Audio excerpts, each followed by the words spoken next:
Welcome to Witnessed. Not just a podcast, but a platform where stories of God's goodness become living proof of His faithfulness, inviting all who listen to believe. You'll hear the voice of the redeemed, real people, real encounters, real transformation. Each story a reminder that the gospel is not distant history. It's alive, moving, and reaching to the ends of the earth. Our mission is simple, that as you listen, your faith is strengthened, your hope renewed, and that you discover and deepen a relationship with Jesus Christ. Now, step in, lean close, and let us bear witness to the power and goodness of God.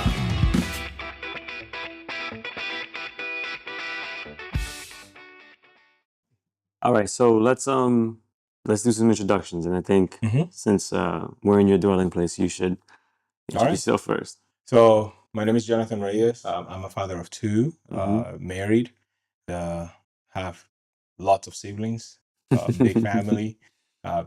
Dominican Republic is where I was born. Left there when I was 13, lived in Puerto Rico, then moved to the States through a series of different circumstances, lived different states multiple times in Michigan, Georgia, here in Florida, and different places in Florida. In Jacksonville, lived here twice. Left once for like 6 months, and then realized this was home. And then came back and met my wife like within a month and a half of getting here. Leaving quite a lot behind on that. Probably the fastest I've told that story, but that's pretty much it. We'll definitely dig into it. Yeah, There's a lot there. I have two kids. One is 5, the other one is 23 right now. So, yeah. All right. So Frank Cotto, married. I have one child, one on the way. There's a testimony there that we'll, I'm sure, dig into at some point shortly. Yes. Lived my whole life in New York. I was born and raised in Brooklyn and moved out to Long Island later in life. And around the high school time, fast forward many years, met my wife there. Survived COVID in New York, which is something to be proud of, right? Yeah, right. And then, like many others, we joined the Great Migration and moved down to Florida from New York. Like I think at this point, maybe 20% of Florida's population did. And so, really got rooted in this area in Northeast Florida. I count it as being the best of every season. There's no extremes. You get the hot, but it's not Miami. You get the cold, but it's not New York, which is fantastic. But let's ultimately, I think everybody who consumes this podcast is going to learn more and more about us. But we did want to set like a foundational understanding of who we are. And now you know our names and some of our backgrounds, right? So with that said, though, I think, why are we doing this, right? Or where did this come from? Why do we feel led to do this? What expression of value do we look to attain? So for you personally, what is this to you? For me, this is a mission. There's no better way for me to say it. If it was up to me, I would not be doing this. Honestly, this is not what I want to do. I love my career. My wife, sometimes she jokes with our friends. She's like, I've never met somebody that loves what he does more than him. And part of my hobby is just reading about the technology that I work with. About 3 years ago, I had this idea that I wanted to do some sort of podcast or something about that. That comes natural to me. I can talk to people for hours about that. So it was always an idea about doing that. Yeah. But the procrastination was always there. Primarily because in the back of my mind, there's that, imposter syndrome. Sure. People will really know that I'm not that good at those things. And so I always found reasons why it's not yet the right time. And to a point where Evie at some point would tell me, okay, you really need to get this going if you're going to do it. And I snapped at her. So at one point, it's like, just leave me alone. I'll do it when I'm ready. And, retrospectively, I actually apologized to her because it was my insecurity about doing that. And as I finally got close to the realization of why I wasn't doing that, I was getting closer to, okay, now I'm going to commit to it. And when I was getting to that edge of committing to it, then certain things started happening in my life. Um, Call it midlife crisis, whatever, that told me, yes, you are doing something, but it's not what you think. Mm. And to be honest, I did not want it to be what this is turning out to be completely Yeah, yeah. frank. But there was something beyond me that told me, you are absolutely doing this. Just to tell you a short part of what that story was. So Sure. I told my wife left for vacation, and I was busy. So we have God has blessed us with a very nice piece of land, and I was really busy out there. For the first 6 months, I was constantly out there, probably working 40 hours a week out there. And I came to a realization that it was just too much. I wasn't spending time with her, with my son. So I'm like, I need to change that. And as I started making that decision, I started relinquishing the control of that. And I started thinking, why am I escaping into the outside, being there alone? And started thinking about, what is it about me that is seeking, that refuge? Mm-hmm. Um, and as as I finally started speaking to her about those things, and we started unraveling that together, as husband and wife, and her supporting me through that, I completely opened up to the possibilities. And one day I'm walking outside about 4 in the morning, feeding my chickens, and I just felt this yearning to pray. And to be honest, I am one of those that probably don't do it as I should. I tend to pray at night when I'm laying in bed, or in the morning when I'm laying in bed. But that day I'm walking, and I'm just feel like, God, there's so much going through my head right now. There's so many ideas. Whatever's here, let it be yours. Let it be you. And I had all of these wonderful things that I wanted to do, all of these crazy ideas. And I was already thinking 5, 10 years down the road, or what all of these ideas were going to be. And but I didn't want to get in front of myself. I didn't want to get ahead of myself. So I just put it to God. It's like, if this is yours, make it happen. If it is not, remove everything. And I don't care about it. I just Mm-hmm. want it to be yours. And I just started wallowing. I was crying so hard, but it was almost like a cry of peace, Mm. because at that moment, I didn't care what happened. Yeah. And as long as it was God's will. And from that moment on, I felt a change in my life, where I've always felt that I had to be the main character of the story. And from that moment forward, I started realizing that my value in many respects is, how can I help others? How can I how can I be the main character supporting my wife? How can I be the main character supporting my friends? And how can I give advice to others?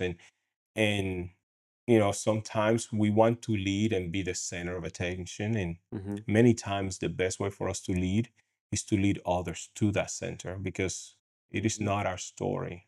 Sure. It's somebody else's, and you are just a role to play in that story. And for me, that realization has brought me so much peace.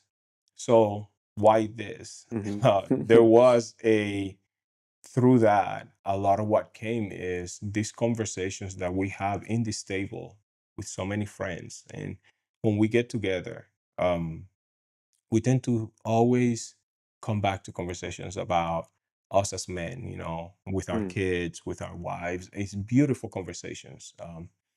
That have been going on for probably the last year, 2 years. And it's constantly that comes like, man, we should have recorded this. This is awesome. Our kids, our Yeah. wives should know Sure. about this.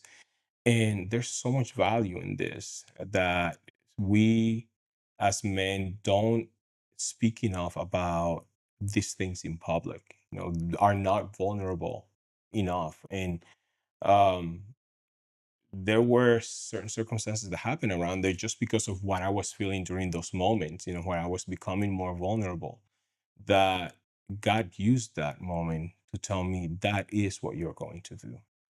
That was towards the end of December. And I started putting together this channel, these things, and lo and behold, January 1st, I think it was, Sunday, the first sermon at church. Yeah, the theme It of the year. was, the vision for the year was manhood, Yeah. Christian manhood. And my wife looks at me, it's like, if that is not confirmation of what you should be doing, I don't know what is. Yeah. And it almost felt like a slap on the head. It's like, you dummy, do your thing. Yeah. So yeah, that's why this is, it was a reluctant thing for me to do. But it is, while I said it's not what I want to do, but I have the conviction that this is what I should be doing, and I'm doing it with passion. Yeah. It's wild. I think it being the theme of the church, it being the theme of the day, the year, right? I mean, Hmm. there's such a huge problem with this country around men, or rather rooted in men not standing up and being men. And I know that that sounds really manly, and I get Yeah, it, right? But it's an important component of our society, just as a woman being a woman of God, absolutely. or the right woman is, right? That said, so if just kind of circling back a little to the root of why this is being done. So initially, right, this started as your journey, right? And we had a conversation in recent weeks that led to kicking this off together, right? Yes. And it's wild because this is certainly something that I've wanted to do, or more so, I've wanted to um, heed the call on my life, right? And whether that be a podcast, or whether that be uh, preaching, or following wherever he would have me go, I've wanted to get started on it. And part of me wanted to make it some way related to technology, like a podcast or a video Hmm. or series, or right. However, I never really wanted to do it alone, right? And after the conversation we had the other day, it kind of makes sense why. Right? The reality is we want this to be conversational, Hmm. right? Engaging on some real topics. We may get to a point where we are more ordered in our approach, whether it's topic based or so on and Hmm. so forth. But for the moment, I think it's important that we just dig into real conversations about real things. Let the conversations go where Absolutely. they would go, right? Absolutely. Like a Yeah. normal, Hmm. like you were saying, right? You have friends at this table, and your conversations just go with the flow of Yeah. things, right? And then the other component is the reason why we're not looking into the lens of the camera, Hmm. right? And we're taking this conversational approach is we want for men that are looking for community, men that are looking to not only seek out the Lord, but seek out themselves by engaging with community, to feel like they can take part in these videos and be a part of the conversation. Yeah. Granted, we can't hear you and are not speaking directly to you, right?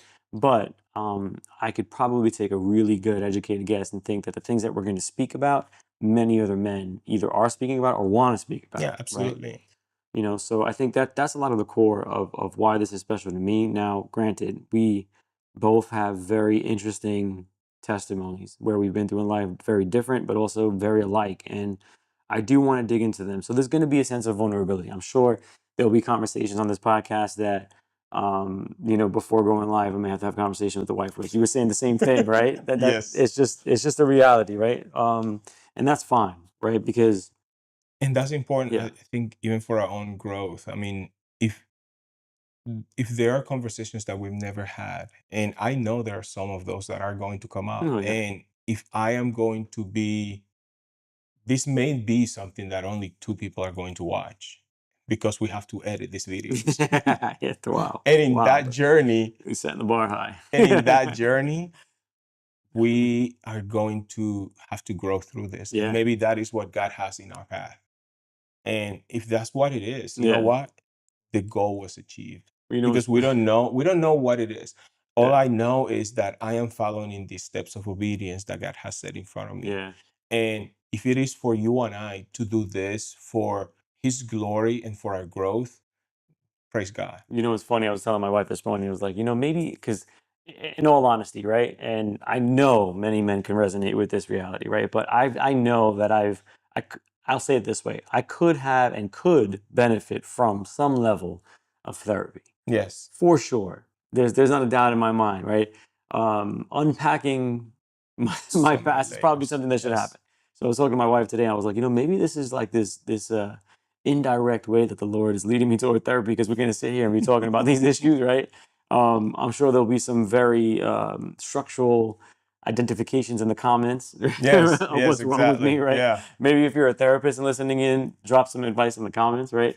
But with that said, I think this is going to be, I like the point that even if this is just me and you watching it because we have to edit it, I think that it's going to be beneficial. And Mhm. so we'll do this selflessly and Yes. selfishly, Yes. right? Absolutely. is the reality, you know? Absolutely. Hey, if we can help one more person, Yeah, the mission is complete, yeah, and that's the hope. yeah. If we can help our marriage, for me, I mean, enough for you, if it can make us better leaders, something that we would love to unpack at some point, better husbands, um, better fathers. That's the goal of this. Mm-hmm. We are called to lead our families, to lead our communities. How do we do that? Mm-hmm. And I think part of these conversations are going to be us trying to figure out what does that mean for us, Yeah, and we, like you said, we are very different in so many respects, but in others, yeah. I mean, we're about the same age. We are in similar situations in Mm-hmm. same part of the world. But what does this mean in general for men? Because this applies, doesn't matter where you Yeah, are. yeah. The Bible, biblical principles apply throughout time and throughout geography and Mm-hmm. throughout demographic. So that's going to Yeah, be important for us to figure out. I mean, and the importance of having two of us at least, and hopefully as we get more guys to come and join us, they'll be able to add more. yeah. So it'll be important to figure this out just as laymen, Right. not some sophisticated guy with PhDs, just guys trying to understand how do we navigate life Yeah. in simple terms. Yeah, man, and I think there's a major benefit to understanding, right? Like it's at this point it should be no secret in the conversation that we're both Christians, right? Yes. It's probably pretty obvious by now. But with that said, I think that I really would like for anybody viewing this content to understand maybe a new perspective on what a Christian is, Yes, right? absolutely. And how it's not some, holier than thou structural painting of a man that is not reality or very difficult to attain, right? Yes. How we're just normal dudes, right? Mm-hmm. That are pursuing a savior, right? Humbly and learning in the process, right? And so a lot of this will be tied back to our faith. And I told you, right, my main objective, if I have one in this experience, is that the content would in some way, shape, or form glorify God. And if it doesn't, I No don't know ways how to much of learn. an appetite we would even have for it, Yeah, right? absolutely. So and now what that means is will be unpacked at a later point in time. And I would hope and pray that that's not the point in which a viewer stops viewing. Mm-hmm. The reality is um, you know, we both came to faith in our different ways and from Mm-hmm. different backgrounds, right? Neither of us, like anyone, is born with belief, right? It's always a journey, and understanding what someone else's journey looks like may help with your own, right? So along those lines, right? I told you that I wanted to start this way, Yes. and I'm going to, right? Because I think you have a really interesting testimony, right? But what I would like to ask you is not only just, what your testimony, where you came from, right? But um, first of all, just maybe give a little bit of background on, where you were born, how you arrived here, if you can do that in a short form, right? Okay, But I'll try. what I really want to know is what occurred in your life, or what things, what led you to faith, right? Like what is it that happened to you that led you to faith, and what kind of things did you have to unpack in that Mhm. journey, right? So, interesting thing that you mentioned, holier than thou, because in my culture, so many times that is what is the picture that is painted for you to be a Christian. So I'll put that there, and then I'll come back to that. Okay. So Yeah. like I said, I was born in Dominican Republic in the capital. And my mom and my dad separated, um, which is a difficult story too. But let's say they separated when I was 5 years old, and Okay. my mom moved to La Romana. It's a small town, or it's a big town in relatively economically big, geographically small Okay. town in the east side. Yeah. So, and the reason she moved there is because we were very economically deprived, and it was a way, if she lived with her sister could help her, she could help her sister. So here we were, two sisters, single mothers, Wow. raising 6 kids. Wow. At that time, my mom was 27. I'd say my aunt wasn't in her 40s yet. So just trying to figure out life out together. And prospects of success, or the kids' success, was, if I said, was slim, I'm probably being generous. My grandmother had already moved to the U.S. because one of my aunts was brought here by people that she used to live, she used to work for as a maid. So that was the blessing in my family, and through that, the rest of my family came. My, like I said, my mom, our ticket to glory was coming to the U.S. when I was 13. Um, was a Let me very ask you something, because I don't know why this is standing out. So this, your parents separated at 5, right? How much of that impact of your mom and her sister having to raise 6 kids, like how much of that was obvious to you or apparent to you? Did you feel like there was a struggle, or were you like Well, oblivious I to it? mean, honestly, and this is some of the things that I have issues with in our culture today, that kids are going to have psychological trauma from things that happen with their parents economically. To be honest, I didn't realize I was poor until I was in this country. Like, for me, it was just life. Honestly, like, Sure. we were just there, and Yeah. yes, I knew that we didn't have certain things. We knew that there were kids that were better off than us, that lived, Yeah. three blocks down the road. But that's life, Yeah. Yeah. Yeah. and Yeah. you realize that that's what it is. That's it. But we didn't have people around us telling us, "Oh, poor you are Yeah. less fortunate." So because we didn't have the constant repetition of people telling us how unfortunate we are that we were born where we were, Mm, we didn't realize that there was anything missing. We were sure. actually quite happy where we were Yeah. through that poverty. Now, were there a lot of things lacking? Absolutely. But also, we were the kind of people, and my mom and my aunt were they were so sacrificial to make sure that her kids, for instance, they would choose for us to go to private school.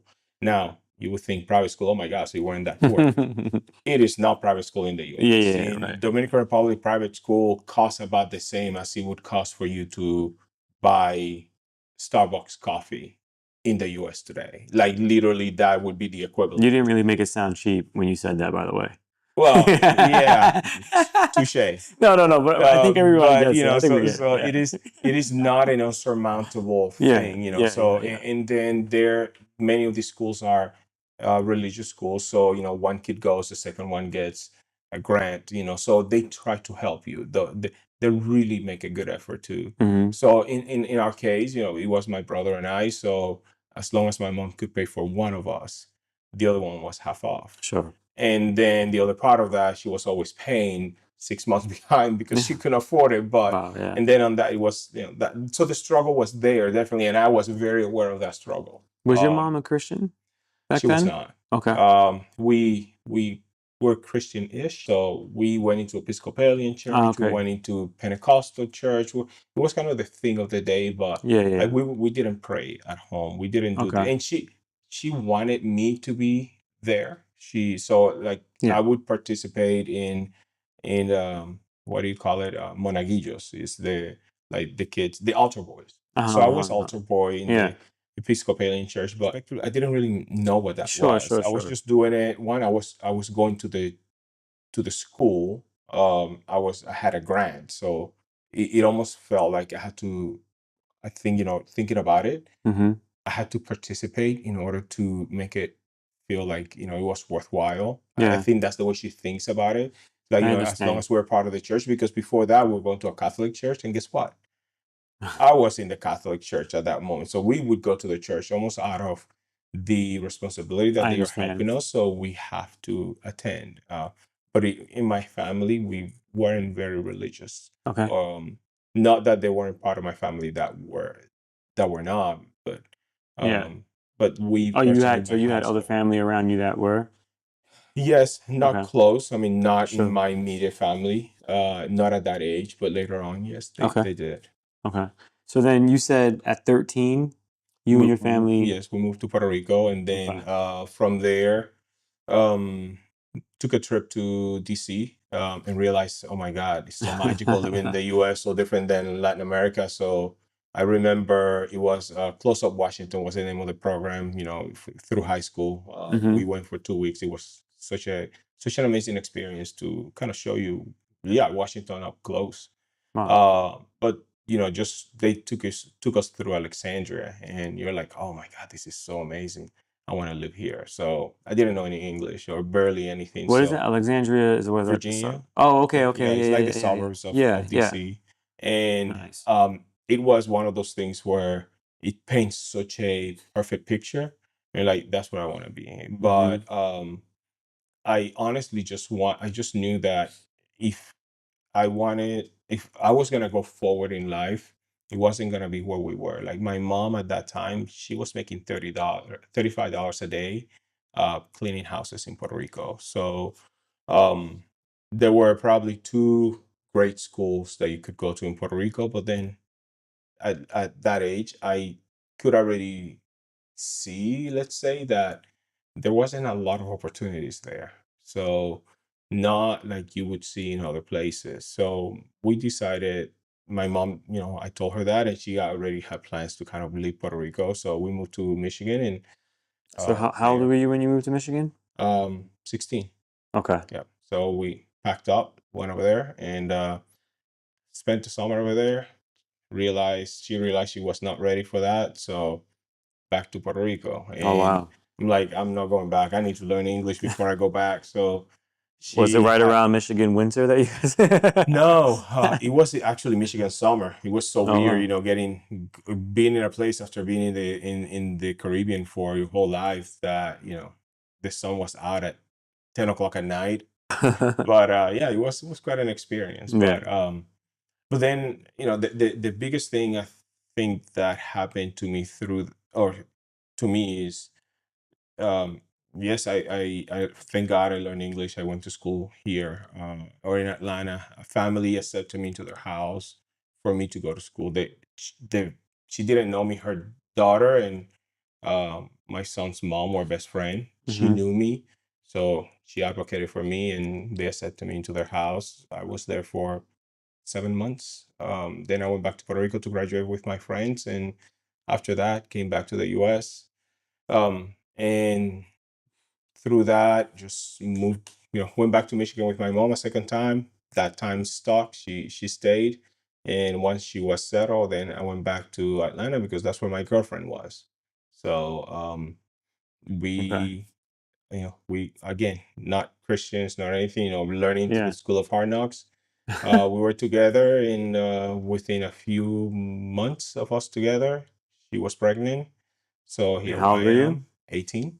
18. All right. So at That's a 18, reality life check. oh yeah, Yeah. big time. So I went from, trying to get one of those jobs in the newspaper. Yeah, newspaper, those things Mm-hmm, that like mm-hmm, have mm-hmm. paper and people used to read and buy at the Crazy. newsstand back in the day. Unbelievable. Yeah. How, yeah, so when you said we're almost the same age, I'm thinking in my head, you gotta put a lot of numbers into that word almost, but we'll leave that alone for the moment. But we're in the same vicinity of generations. So. Sure, sure. But Again, vicinity, a lot of years in that yeah. word as well. No, no. So, all right. So, you're at this point, all right, you're having a kid, you're in Atlanta, your mom's back in Puerto Rico. She's in Michigan. Oh, she's in Michigan at this Yes. point. So you don't have a very close family structure around you, No, right? she does. I don't. She did. Yes. Were you Mhm. close with her family? That's a loaded question. You were the 18-year-old kid that got their.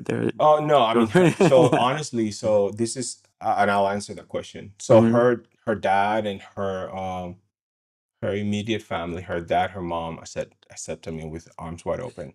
Now, mind you, beautiful. these people, she is white as you can be. Her dad Mhm. was from Alabama. Mhm. Um, her family was just and this is going to sound demeaning, and I don't want it to sound that way, but they Sure. were the biggest redneck you would ever meet. Sure. And Okay. I say it with the most love, and I have a right to say it because I live with them, Of and they course. would tell you, I am, we are rednecks. We love being that. It's not a demeaning word for No, them. right. But the reason I tell you that there's a reason is these people accepted this person of a different culture, a different color, a different background with arms wide open. It wasn't all Beautiful. perfect though, because you also had a part of the family that was from another generation. Of course. Yeah. And um, grandma was the sweetest lady. Grandpa wasn't so fond of me. Mm. He has said to me in his house, very with a lot of difficulty after like 6 months of me coming around, standing in the driveway. I think it's the first time that I walked into the house. I was a little hesitant. Mm-hmm. I mean, old man in his ways, but Yeah. it went from walking into the house, sitting in a chair, Yeah. to talking to me, to when are you coming back, to Oh, wow. just That's beautiful. growing a relationship. And there was never a you're okay or you're not okay. I think it was just the realization that I never had an opportunity to meet somebody like you, and Yeah. You took him through the process. you are my son. Wow. So yeah, and so You want to start the therapy? How does that make you feel? no, so for me, That's like, beautiful, yes, man. it's one of those things where I think you go through life in certain situations where you could easily take that as an opportunity to get angry at Oh, of people course. Yeah, of but you course. don't know their story. You Yeah. don't know, and this man is a man that he fought in war. He's an American hero. Mm-hmm. And he may have or may have had stories that we don't know about, perspectives that we don't know about, and he wasn't perfect like we all are. Of course. And I wasn't a Christian at the moment, but thank God that he gave me he removed enough of my stupidity to not act as a teenager would at that moment. Yeah, And yeah. Resent them. I actually wanted and yearned to have a relationship with him. Wow. I mean, at the end of the day, I think part of it was that I didn't have a grandfather. So Wow. maybe it was part of that. So, and Wow. he and I ended up having a really, really wonderful relationship. Um, so, but then, my son's born. We're together for a few years, and then Mm-hmm. we separated. Was that in Atlanta that you separated? Yes. Okay. And then after that, just life goes crazy. That's when I became smarter than everybody else. Yeah, I mean, you realize when you're 21, 22, Oh, that boy. everybody is Yeah. so lacking in mental capacity, and everything. So I Yeah. started, questioning everything. Science has all the answers, and especially because of the little. I always consider myself a Christian, obviously, like everybody else. Well, yeah, I've gone to church. I believe, I read the Bible, so I'm a Christian. Mm. But I didn't have a good foundation. Then, on top of that, what was defined as a Christian around me was these people that live this perfect life, that have this, they walk a certain way, they do everything perfect, and if you don't, then something is wrong with you. And not only that, but you have to have this faith that is unshakable, and you have this fervor and this passion for God that you never question anything, and everything is it's like what is portrayed to be a Christian, or at least at my age, what I understood, and I saw in people around me was like this. It's almost like the Unattainable, like. yeah, like the initial when you fall in love kind of thing, that is like that madness of Yeah. but it's something that is not sustainable for a long time. Then there comes the next phase of the relationship, and I Yeah. never saw that. That was never something like when somebody's struggling through their faith. That's It's, a really interesting way to put it. Not to like go off into the weeds on no, no, that, you right? know, But you say, like it's that when you first fall in love and that madness, right? That you know, like hmm that puppy love yeah, madness, right? Everyone everyone knows. yeah, I mean, I don't know about everyone, but most people know what that feels like, and also most people know what that looks like. yeah, And one looks more ridiculous, one's a little more ridiculous than the other, yeah, right? But I think it's important. I just want to call out, right? Like, there are stages of Christianity, right? absolutely. And like, some stages look a little more ridiculous than others, hmm right?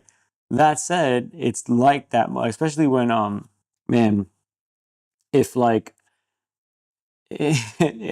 you almost wish there was like a yearly qualification before a Christian can speak on behalf of Christianity. Like, you know what I mean? Like, right? you just accepted Jesus Christ and Lord and Savior, cool, right? Don't speak publicly for like 2 years.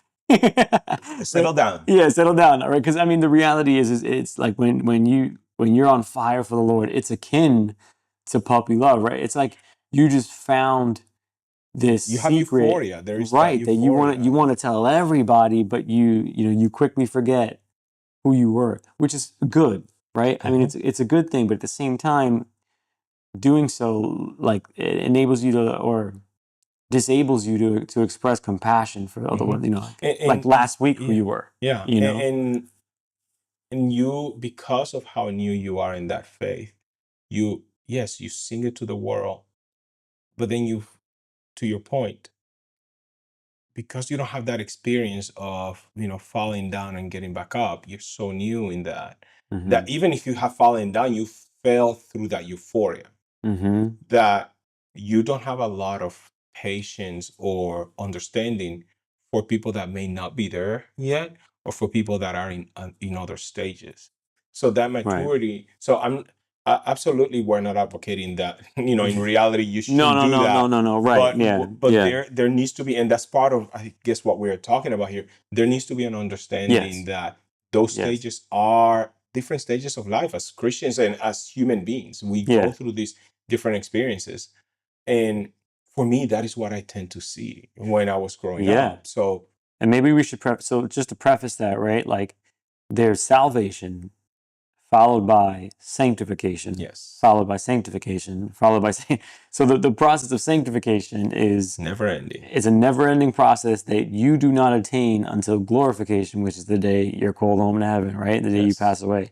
So I, I hope that for maybe someone who's listening that has been hurt by a Christian or who has been put off by the idea of Christianity because their only experience has been with someone who just found the Lord, right? But the For point somebody is, that is too judgmental. right, right. I would hope that, so like the reality is this: we are all God's children. Yes. We are all imperfectly human, Yes. right?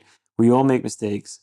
Salvation doesn't make you any less of a mistake maker, No. right? And I think that comes from a humble heart in saying that, like, don't allow the imperfect man to stand in the way from access to a perfect God, Yes, you absolutely. know? So just try to have patience and grace for these individuals before you know what grace really means, right? Because you're not saved at this point. And that was my story. Yeah, So, yeah, good. Sorry. as I'm going through this questioning of God and how I marry God with science. Now, I'm an ignorant. I know very little about the Bible, but here I am just watching, some channel online, some documentary of some scientist saying how this doesn't match the Bible. I was like, well, that's science. So now how is the Bible going to answer that? And then it's like, well, if I'm questioning the Bible, do I really believe in God? And then through that rabbit hole, I really just became an unbeliever because my perception of Christianity is that it is an unquestionable faith. And when I say unquestionable, is that you do not wonder, you just believe Mm, regardless. mm. Um, and that was my life for many years. And So obviously, at this point, are you still with your ex-wife? Or are you not no, with you? No. no, Okay. I had, we had separated at that Okay. moment. You still in Atlanta? We are in Atlanta. Yeah. Okay. So I live on my own, living la vida loca. Sure. And but through all of that, very much um my son's father. um that's one thing that, you said how, growing up with my aunt and my mom, how Mm, did that affect me? I don't know, there was something that I never wanted to be to my son, what, the absent father that I had. yeah. And um I don't know, I just love my kid so much. I That's couldn't get awesome. enough of him. So my when I found out that she was pregnant, it's almost like I became in that instant, after the realization that we were gonna keep the baby. Because that's another Mhm, reality that, I need to be real. Um like, okay, he's real, he's gonna be here, now I'm a man. And mm. it's literally a decision that happened from like one moment to the other. Yeah.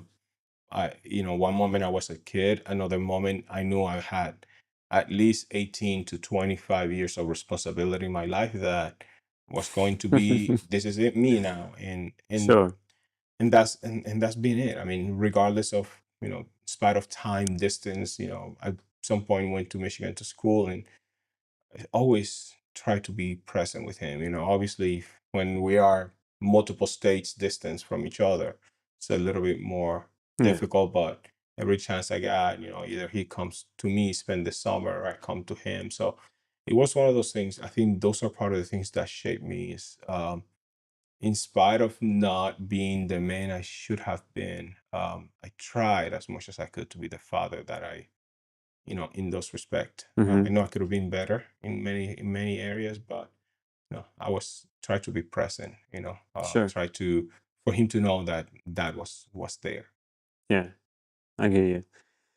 So at what point then do you, or rather, I mean, is there still a lot of time between that and you when you found the Lord, or Oh, plenty, but I'll yeah? shorten it up No, for no. you. I So no, so no, no. So so. because it is, so I'll tell you like my life from that point, and Mhm. Sean is one that will tell you he saw my life through some of that. I didn't believe, he invited me to church multiple times, and I'm like, yeah, I'll go one day. And I Sean, went, so Sean from my Bible study. yeah, So for the context, right?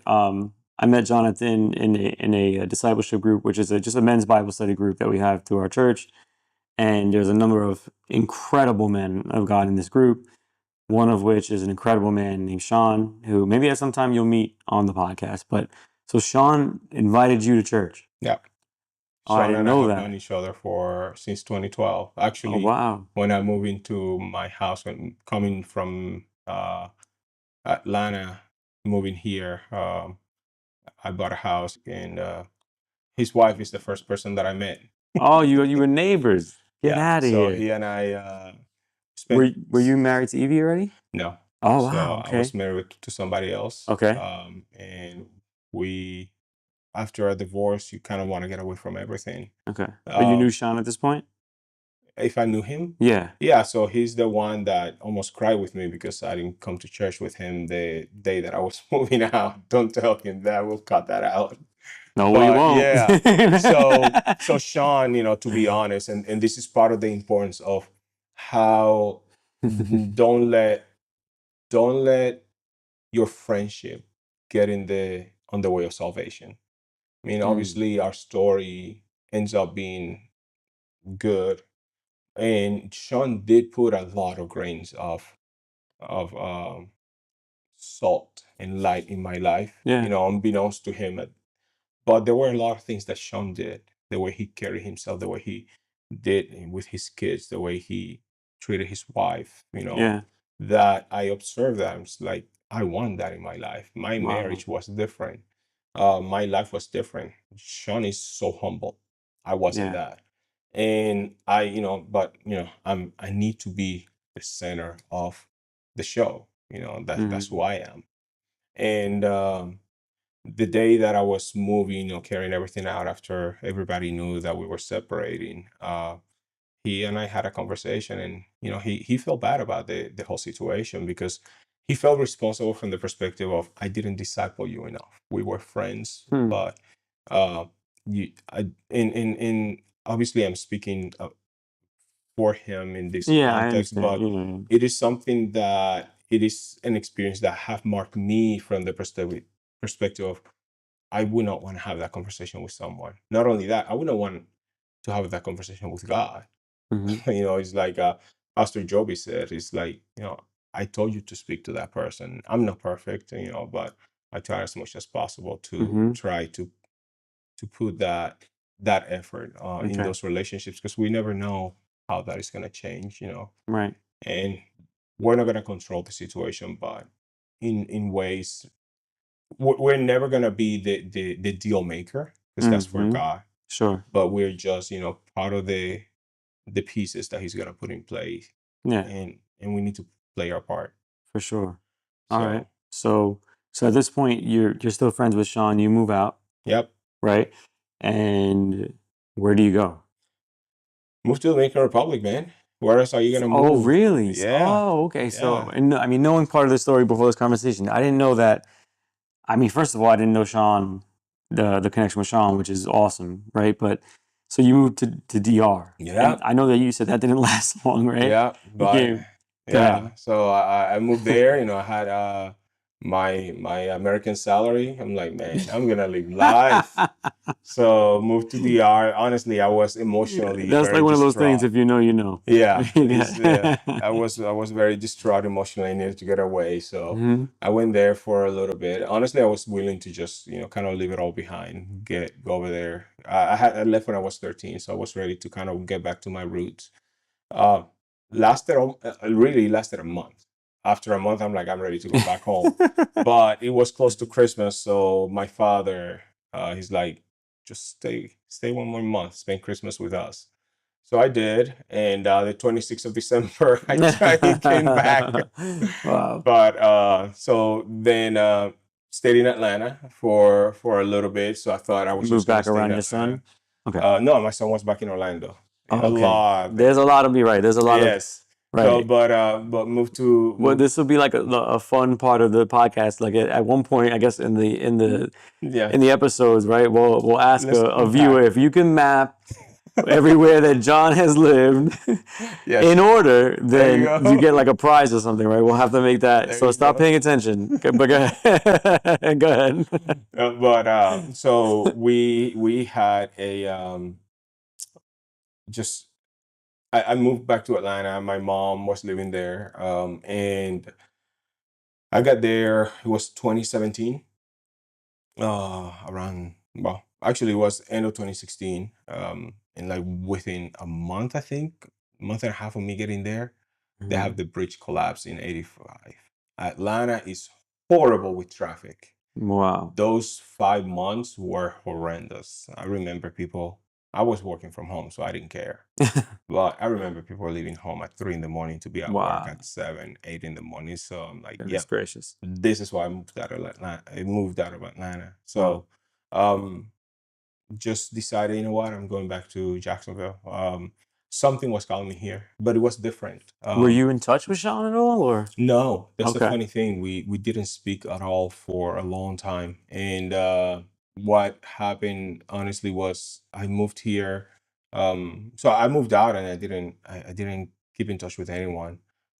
Moved back here, and um decided to, buy an apartment, move on my own, enjoy life. When my son graduates, he'll move with me, then we'll just live life.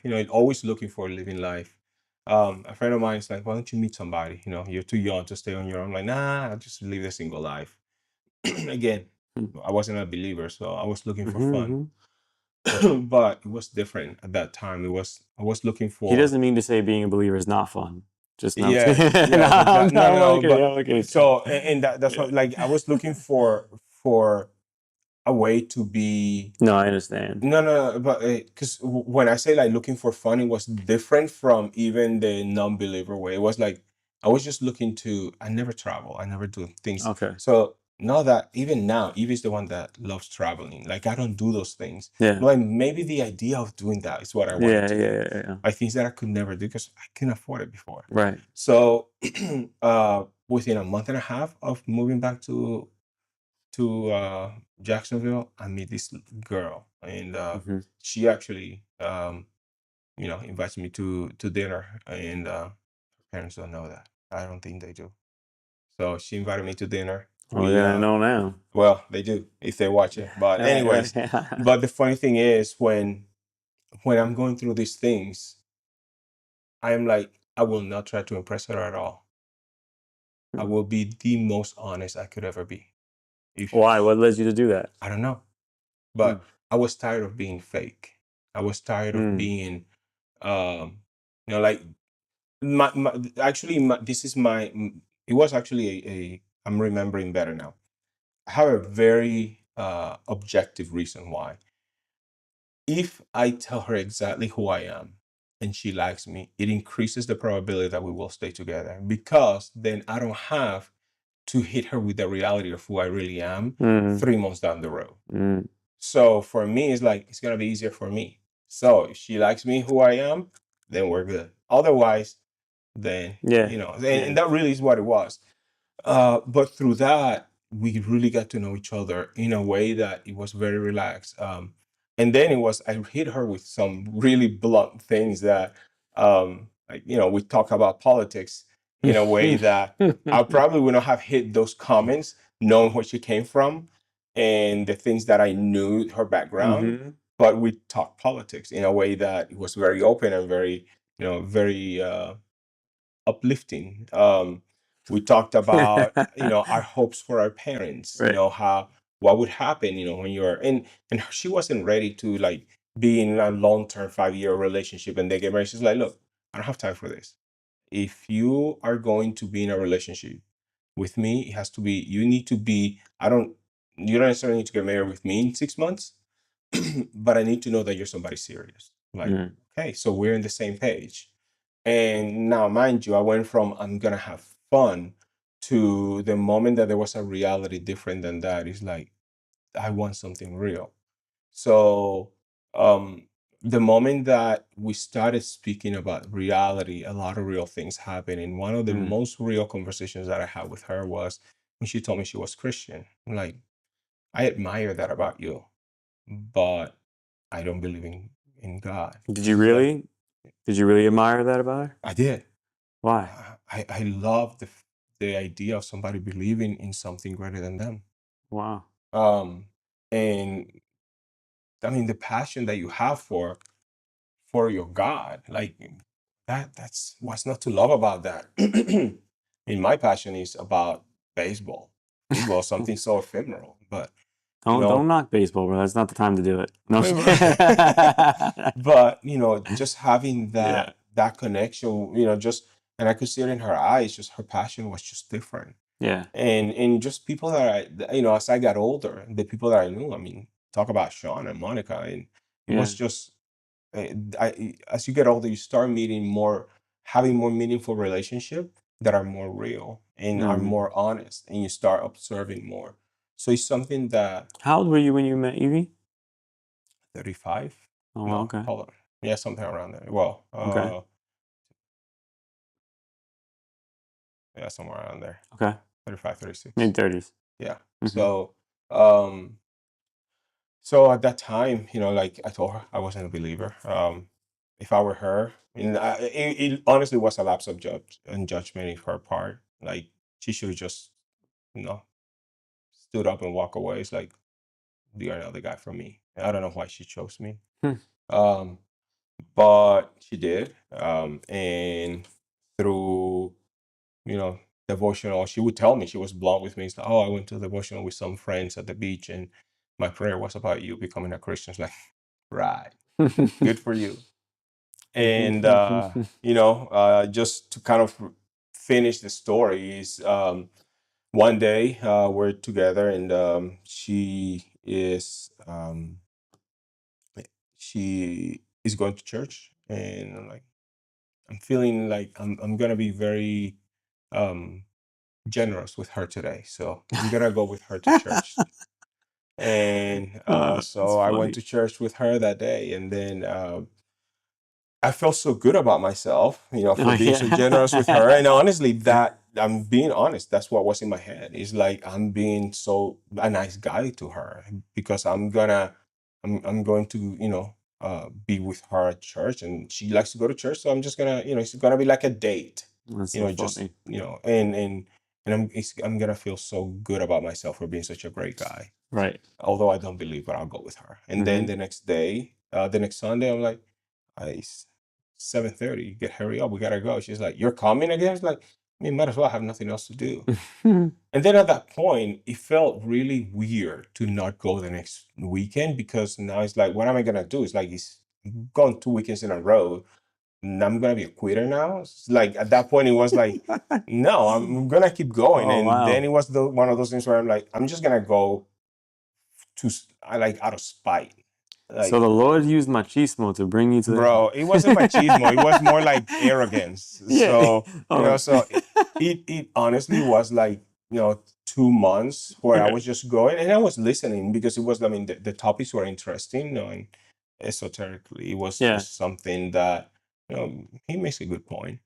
But then some of the points that he was making is This was like, 1122, by the way? no, Oh, it was okay. in another church. Okay. But then some of the points that the pastor was making were like, is she talking to you?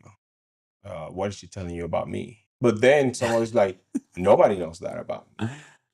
Yeah. And then there was one day when he speaks about, faith is not blind, unreasonable belief. Mm. It is the fact that when you have doubts, you run back to God. You Mm. run back to him for answers, Mm. because God never asks you to blindly believe. Right. If you see the name of Israel is wrestle with God. So he wants us to wrestle with him. He wants us to go back and ask again. And Yeah. if you wonder, all the answers are in him. And Yeah. the moment I understood that having doubts and having confusion and even being angry at times, and then I started reading through Psalms and seeing how David, in moments of struggle, is so like, why have you abandoned me? And it's like, oh my God, all my feelings are justified. Yeah. But at the end of the day, every single one of those moments, regardless of your feelings, you always go back to him. And that's what I understood is it is not how you feel, it is the decisions that you start making in spite of those feelings. So Yeah. it is okay if your feelings don't align with the reality of what should happen. It is your decision to submit yourself to your higher belief, to God, in spite of those feelings. And at that moment, I think that's when I became a true Christian. Mm-hmm. I accepted God later on. I accepted him as my Lord and Savior later on. But uh, Something happened in that moment. in that moment, what I did is, my scientific mind Oh, okay. accepted the reality of God in my emotion. Like, retrospectively looking at my life and why I abandoned my belief in God, that was resolved. Mm. Because now I had the answers of why I didn't believe. It was because of an emotional thing and because of misunderstanding Yeah. of, to your point earlier, being a Christian is not having this perfect relationship and perfect posture. It is struggling through. Mm-hmm. I mean, I love, there's a song that says, I don't have to hold him up because Mm-hmm. it's something to the effect that I'm not holding him up, so I'm not gonna let him down. Yeah. I can't He's let the him one down because I wasn't holding him up. he's Yep. the one that's holding me up. So, Yeah. and the reality is, when he died for my sins, Mm. He died for my past sins, my present sins, and my future sins. He didn't die 2,000 years ago for, well, you repented on October Yeah. X of this day, and from Yeah. that moment It was only good for back, that. that was, Yeah, no, yeah, yeah. it was for everything. So Right. understanding the grace of God's forgiveness and the fact that he understands that we're imperfect and we are limited in our understanding. Yeah. It is so important. The moment that we think that we know everything, that everything should be about how we see life, that's where we fall Yeah. into trouble. I think a lot of people. So first of all, what's crazy is when I learned that principle, the fact that what Christ did for us on the cross not only counted for me, but washed all my sins, past, present, and future. I was actually I had been Christian for a number of years at that point. And it's probably something that should be like 101. You should get that one day one. Yeah. By the way, after you receive Jesus Christ as your Lord and Savior, and your sins are washed away, that's forever. Yeah. You know what I mean? Like, so what's funny is like I remember a sermon being like, I would pray every night, Father, forgive me my sins, right? Mhm. And then I remember hearing like I was at a Bible study, um, with a very, very, very wise, incredible man named Elder Curtis. He was an elder at my church. He did that Bible study and showed us that in the Word, which I think is extremely important, right? Like you got to take some of these principles back to the Word, right? But showed us in the Word that reality. I was just like, so how do I pray about my sins? Mhm. Right? Because it was like, I'm asking every night to forgive me. I'm asking you every night to do something you already did. Yeah. And his response in that way was, why don't you just start worshiping him for the grace then? Yeah. Right? Like, thank you, Father, Mhm. every night Mhm. that those sins that I committed today were washed away the minute I commit. I mean, like, That's it puts powerful. it puts Yeah. into perspective, like, an appreciation for, and it's not about graceless sin. It's not like, hey, your sins are washed away. So, Yeah, feel free. You're good every day. Yeah. No guilt. That's not what we're saying here, right? Because the Holy Spirit will convict. But that said, the sheer magnitude of that action on the cross, right? So many years ago, right? Counting for you, but also counting for you forever. It's such like an action of love to his children, right? Like now that you've received me, I first of all, I've opened this opportunity Yeah. for you to receive me by what I did on the cross, right? I came down off my throne. I like how 11:22 puts it, right? On a rescue mission, Yeah. right? Gave his life for us so that we would have access to him and so that we would be able to be with him again, right? I mean, it's the turnaround from what happened in the garden, right? Exactly. But so that we would be with him again in such a way that there's nothing getting between that. Once you receive me as your Lord and Savior, that's it. You're mine again, and I'm not letting anything take you away. Father, It's incredible. thank you that I'm horrible about the verses I remember. Yeah, So same. if I paraphrase, if I say something wrong, forgive me. But We'll fix it's it like later. nothing, nothing that you have given me can be taken away from me. Yes. And once you're in his grasp, that's it. Now, Mhm. that being Crazy. said, the fact that you accept him as your Lord and Savior, you said it earlier, it is salvation, sanctification, sanctification, sanctification. What that means is that you are through a process of your imperfect self, Yeah. trying to be a little less imperfect every day, but your imperfections are there. So the fact that he knew what he was getting, he knew that he was getting a very raw deal with every single one of us, yet he chose us. And the fact that it is only him, he is the only way. So Right. our salvation only works through him, through submitting to him, through going his way. Is very that is the other part that for me is so important to understand, that not only did he do it, but it was the only way possible. So the moment that we try to say, well, I'm gonna do XYZ, it's like, no, you do those things because you are already saved.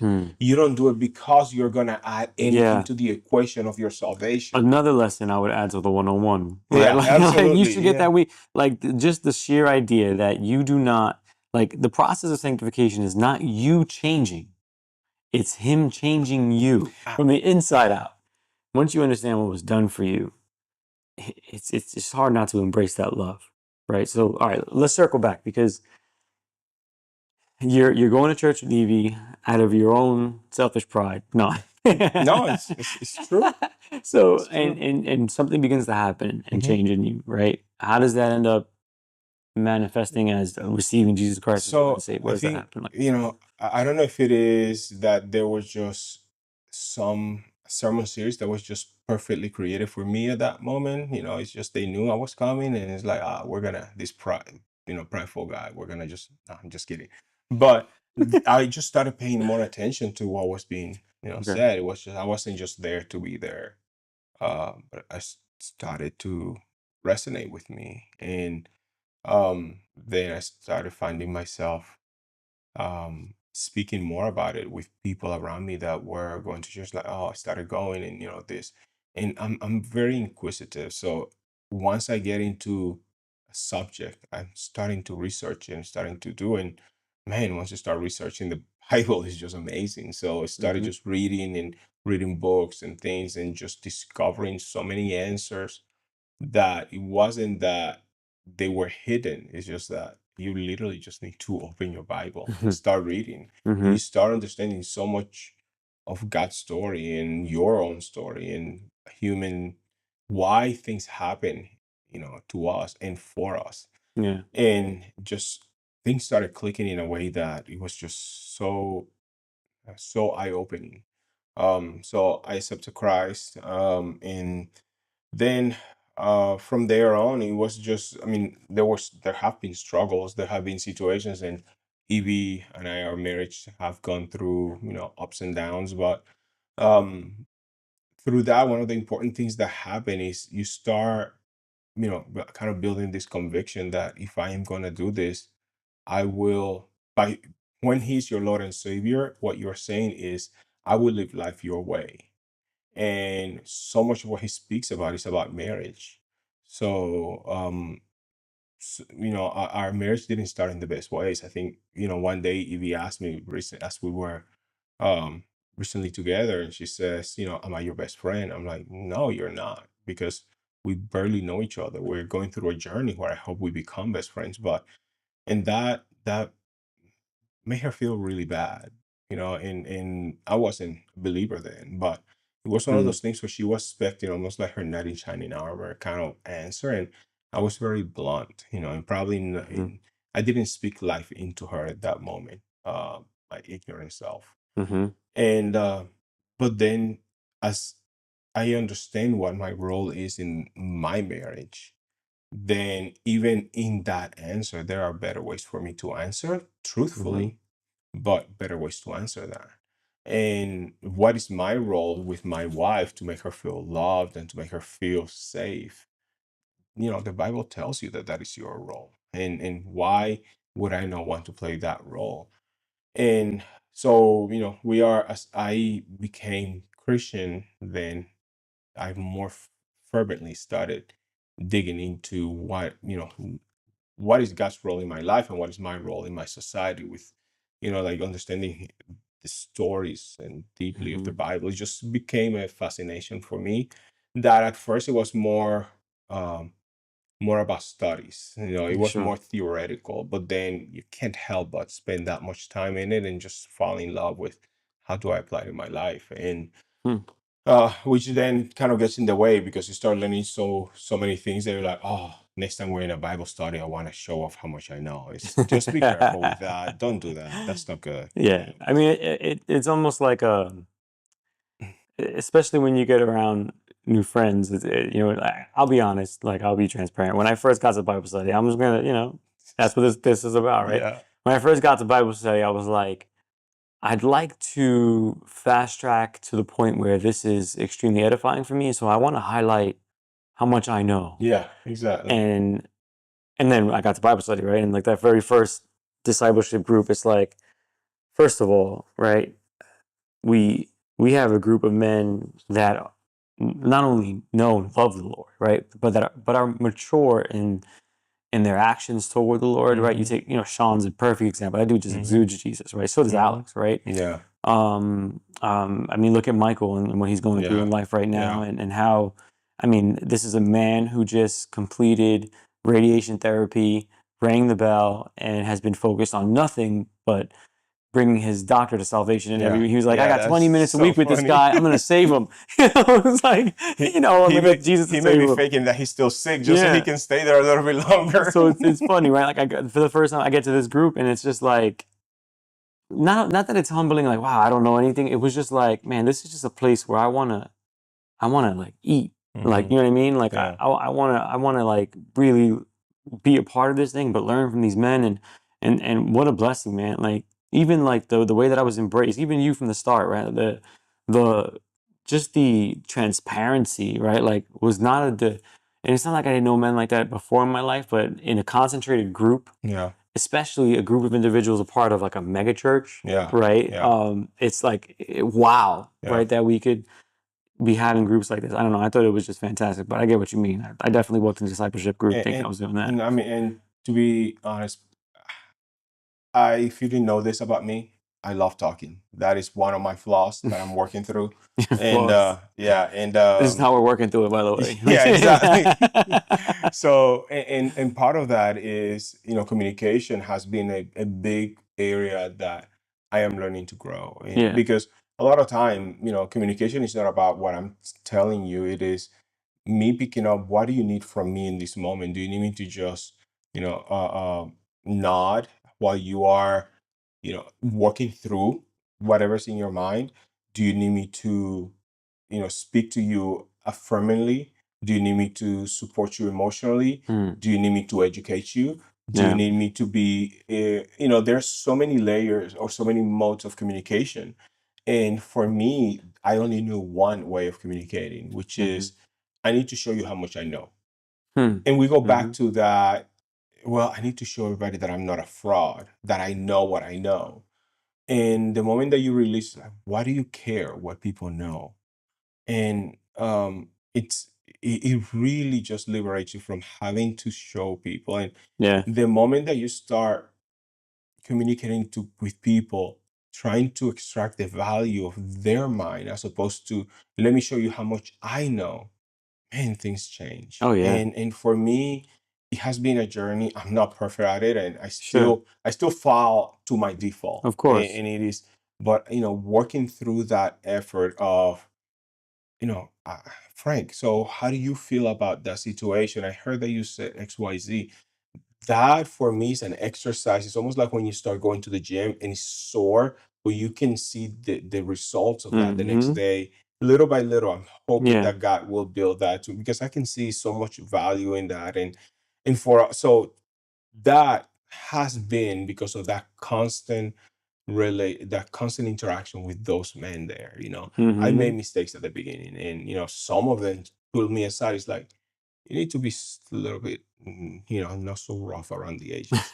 And they were so gracious to me to be honest with me, and I'm like, okay, I guess I'll tune it down a little bit, but that is the fact that we have a group of men that will try Yeah. to make you better in the process. They didn't, shun me in front of everybody. They didn't embarrass me. Yeah.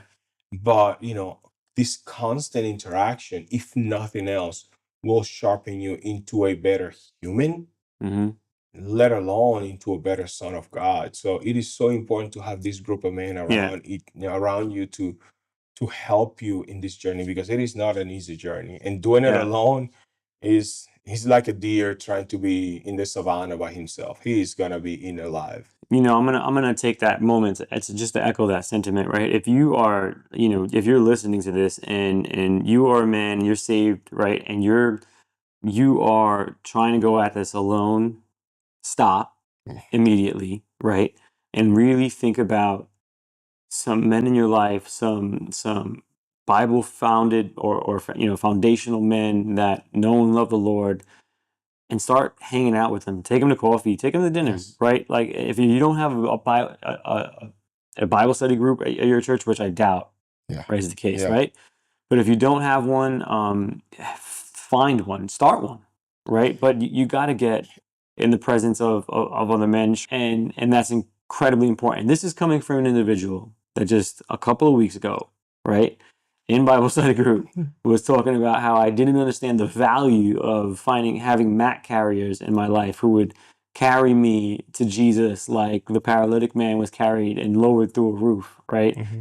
And the reality is I've the following week started to engage upon some occurrences in my life that we'll get to at some point, where that I needed that and was able to come back to some of those men and to John and to other guys in the group and to seek prayer and help and guidance. And that prayer has really been a fortress, right, Mm-hmm. for me and my wife through this hard time. So it's not a marital issue. Just throw that out there right now. But then through this hard time. So I think, man, it's just so important, right? Like you just gotta get into you got to get around men who've been places that you're going. Yeah, You and the know? reality is, it doesn't take a lot. I mean, even if it's another guy doing this, Yeah. you guys can Yeah. sit on a table Mm-hmm. or anywhere and just have a conversation. Yeah. A lot of times, especially as you are trying to deal with situations, one-on-one is an awesome opportunity Mm-hmm. for those intimate conversations to happen. And we don't do enough of that as men. Mm-hmm. Women, they are easy to go have coffee, have Oh just an yeah. afternoon and Yeah. with their friends, and just let their emotions out. We need that as men. Oh yeah. This perspective that we can just swallow everything and deal with it. Just rub some dirt in it. Yeah. No, all you're gonna get rubbing dirt in it is an infection. And listen, I'll like don't feel bad for not wanting to. Yeah. Let me get that out there, right? My default is like I love being alone. Really. And the honest work is like, yeah, if it weren't for this honestly, if it weren't for that engagement that I had with the guys talking about the mat carriers, I don't know if we'd be doing even this, Yeah. right? Yeah. Because something said during I think you might have even said it. Either you or Sean said it because you guys were going hard that day. But the truth is that it's when you give your time, it's a sacrifice. It's a give to get, right? You're gonna lose some time, playing a video game or being alone in your space, whatever you enjoy doing, but it will ultimately nurture and grow you and enable you, and it will prepare you. At the end of the day, right? We have an enemy, Mm-hmm. and he's prowling like a lion, looking to destroy us, right? That's just the reality. And I'll throw out there right now because you smiled, right? We're literally geographically across the street from a wild cat preserve, right? We Wildlife can, reserve. if you've heard any background noises of growling or it's not some demonic force coming against this podcast. It is Not yet. literal lions across the street. It's ridiculous. And so, like the lions across the street, the enemy is prowling, right, to attack us. And at the end of the day, this is going to be humbling, right? You are no match for the devil. You are no match for the powers of hell. And there are powers in hell, right? You need, first of all, right, to fortify you in the word, right? The armor, put that on. But you need to be surrounded by and in the presence of men that are going to pray for you, uplift you, and carry your mats, right? Mm-hmm. It's all over the word of God, Yes, right? absolutely. So I just wanted to make sure that we threw that out there as part of this podcast. Most time, other than most times when we try to do things alone, the only one that can fight him alone was Jesus. Right. Like If you're not him. every other one. Right. Like you Right. you look at examples when Yeah. guys went at it alone, it Yeah. didn't go well for them. Yeah. It doesn't go well. Yeah. And the only time that you can do it is with God, and is Yeah. with his word and what he commands us to do. Absolutely. And what he commands us to do is you do it together, because not only is the enemy, but life in Yeah. general is difficult. And Hmm. our heads are fickle thing, and they will lie to us too. And Yeah. sometimes you just get some ideas in your head, Yeah. especially us married men. There's so much complexity in our lives that we need to navigate. We need to navigate our marriages, our children, our jobs. There's so much. I mean, just there, besides anything else, our friendships. And sometimes we have these ideas in our heads. that if we just keep thinking about those things on our own, we will create the perfect situation where we are always the hero or the victim. You know what else is really cool about like that? Well, it's not cool, but it was mentioned this Sunday, and Pastor Joby was saying that it's the reason why it's so important for you to habitually be in the Word, right? First of all, he expressed it akin to like you go to church on Sunday, then you're being fed, right? Correct. But do you only eat on Sundays? Correct. What do you starve for the rest of the week? You need to be fed by 6-day fast. right. You know what I mean? You need to be fed by the Word week, and that part is on your own. It's going to a discipleship group, right? It's constantly finding ways to be in the Word so that you are consistently fed, which is extremely, extremely important, right? But what he was saying is another major point is if you're not habitually in the Word, you will start to create a God that exists in your mind that isn't God, right? That isn't that you know what I mean? That isn't, and if you don't know who God is by habitually being in His Word, then we tend to do that. You know what I mean? We tend to the God I serve would never send anybody to hell. Yeah. Oh yeah, well, of course not, because you created that God in your head. Yeah, It's not God. And that was the exact example. I stole that. I'll give credit to Pastor Joby. Next time it's mine. Right. So it'd be funny if you ever watch this, right? You know what? He actually told me that one day. What? I told him, hey, I'm creating this thing. Can I quote you? He's like, you only need to do it once. Next time it's yours. So that's good. That's good stuff right there. Hope no one's counting. So, but the one thing I will say is it's important for you to have people around you that will balance you. And that obviously in your marriage you have that, hopefully, a healthy or healthy-ish marriage, or working towards that. That we are going to have struggles absolutely every time. That's what living in a sinful world means. But how we take steps to ensure that we surround ourselves with safety nets, with mat carriers, with our church, with exercise on a daily basis that help us to be there physically, mentally, emotionally, spiritually. We are not a unidimensional being. There's so many dimensions to us, and every single one of those dimensions needs to be healthy if we are to fight the battles that we're called to fight. Especially us as men that have so much against us right now. Not only do we have against us what nature brings to us, but we have what society now tells us. Because now you being a man is admonished. So it is really important for us to be assured of who says who I am.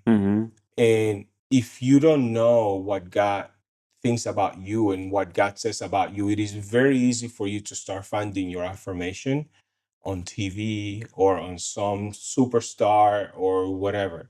So knowing what God thinks about you and how He defines you is so important, because then that gives you a firm foundation of what to aim to or where to stand on. Absolutely. I couldn't have said it better myself. We're bringing this one to a close. So where we would want to go from here, I think next time I would love to dig a little bit deeper into your story. Hope that people have gotten a little bit of an idea of what I am about. Obviously, in an hour, 2 hours, we're not gonna get everything, but that's the idea: is you get a foundation, and then from there we start. The real why we're doing this, and I mean, there was definitely no idea that we'd be able to unpack your whole testimony in a single podcast, right? Without being here for days. But I think that it's important. We'll certainly cover the high level of mine in the following episode.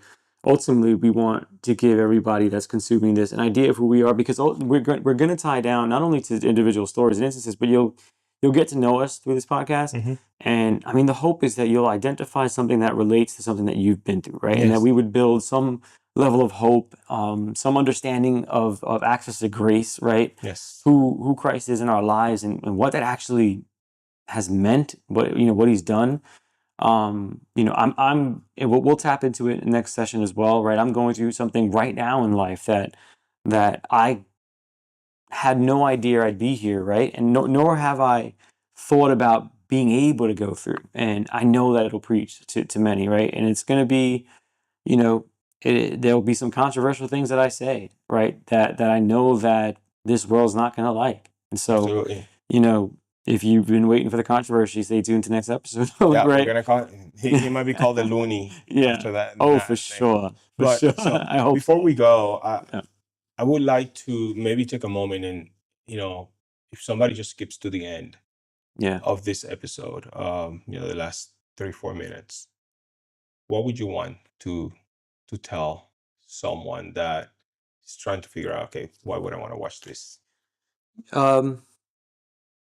If you are an individual looking for an understanding of the God of the universe, the King of Kings, if you are a man and or a woman, right?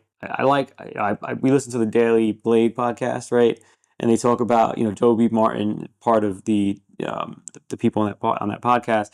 He mentions constantly, right, like that this is a podcast for men, right? But women can translate Yeah, the exactly. difference, right? So please feel free, right? But what this is about, right, is we're going to be talking about real things, right? We're going to be, from two individuals who are imperfect, who have testimonies. You're going to find out how imperfect, right, through this, right? We're just talking about how and what God has done in our lives to bring us to the point where we are now. We are incredibly blessed despite what we've gone through in life, and that's going to mean a lot more after the next episode, right? Yes. You'll get it. But this is just a place where we want you to be able to listen in to this conversation from the perspective and imagine that you're joining it, right? This is why the cameras are to our left. This is why we're seated where we're seated. This is a place for you, right? Ultimately, I don't want anybody to, check the box of, hanging out with men of God by listening to this podcast. Please don't get with others in person. But I just hope that this blesses someone and that this ultimately gives someone hope and ultimately that this glorifies God. And that's what we're in it for. I also hope that you hearing that doesn't make you want to switch this off. And if it does, man, I really pray that that part of your heart that wants to switch this off is touched by something that we say, some testimony that we share. And I want you to know that we love you. As cliche as it sounds, right? We're called to love our neighbor, right? And we're doing this for you. Will we be blessed by it? Of course, right? If this ends up blowing up and being some incredible podcast that generates a lot of revenue, I know we're going to find something incredibly good to do with that money. Yeah. Neither of us need to do this podcast for monetary gain, right? And that's not a braggadocious comment. That's a comment on this is out of our heart, right? This is what we felt led to do. So if you're not a follower of Jesus, if you don't count yourself a Christian, right? First of all, what I have to say is what Jesus Christ did on the cross 2,000 years ago counted for you.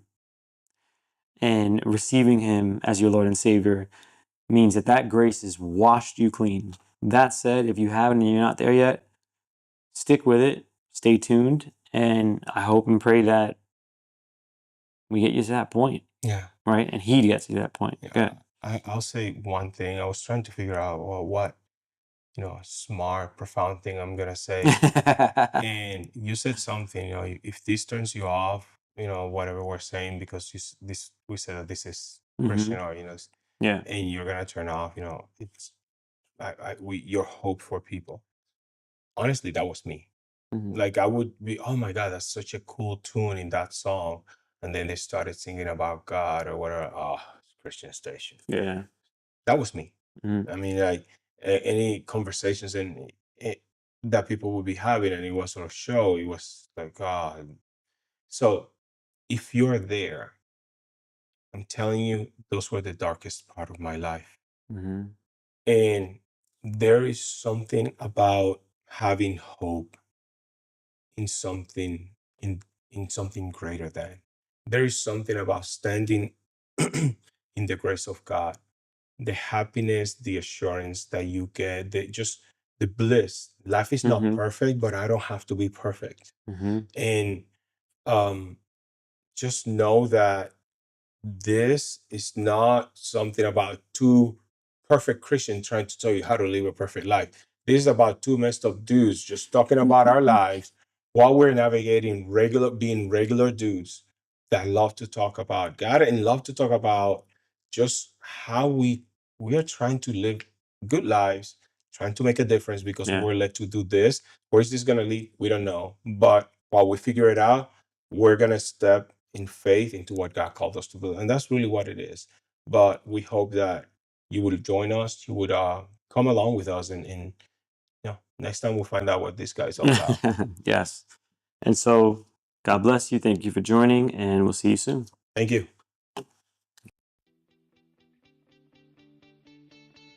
Thank you for listening to this episode of Witnessed.